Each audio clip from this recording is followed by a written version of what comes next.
तुळजाभवानी, उभ्या हिंदुस्थानाचे आराध्य दैवत छत्रपती शिवाजी महाराज। आणि छत्रपती शिवाजी महाराजांनी या महाराष्ट्रातल्या मातीतल्या माणसाला जगावं कसं शिकवल्यानंतर या महाराष्ट्रातल्या मातीतल्या माणसाला शेवटच्या श्वासापर्यंत स्वाभिमानाने लढावं कसं हे शिकवणारे धर्मवीर छत्रपती संभाजी महाराज यांच्या पावन स्मृतीला वंदन करते आणि विषय मांडते छत्रपती शिवाजी महाराज एक महान योद्धा। 50 वर्षाचं आयुष्य होतं महाराजांचं, पण या 50 वर्षाच्या आयुष्यात अशी एकही घटना नाही, असा एकही प्रसंग नाही ज्याचं महाराजांनी नियोजन केलं नाही, एकही नाही। अहो ते जाऊ द्या, हो जन्माला यायच्या अगोदर ज्याच्या आयुष्याचं नियोजन ठरलंय असा जर कोण महापुरुष या सृष्टीवरती जन्मला असेल तर ते म्हणजे फक्त आणि फक्त छत्रपती शिवाजी महाराज। महाराजांचं चरित्र पाहिलं तर आपल्याला हे जाणवेल की महाराजांनी एक चाल पुन्हा वापरली नाही आणि एक माणूस पुन्हा वापरला नाही। दरवेळी चाल वेगळी आणि माणूस तोही वेगळा।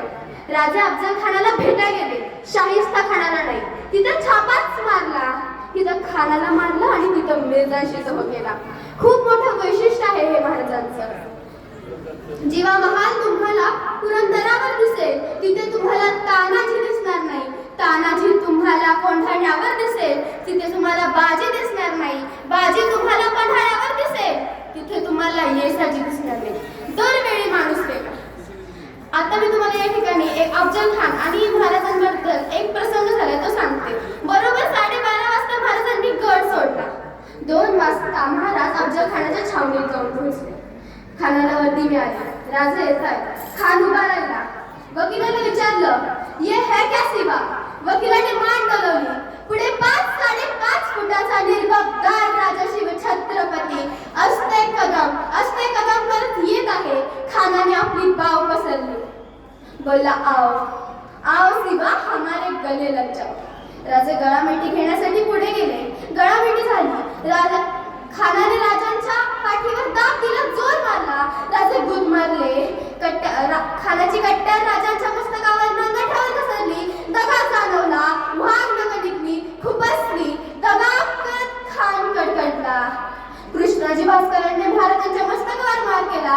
बघता सय्यद बंडा सदान बट्टा महाराजांच्या मस्तकावर पडणारच होता तोच जीवा महालाने त्याचा हात छाटला आणि इतिहास फुटफुटला। होता जीवा म्हणून वाचला शिवा। छत्रपती शिवाजी महाराजांना रयतेचे राजा म्हणून ओळखले जाते का? कित्येक राजे होऊन गेले इथे, पण त्यांनाच का बरं?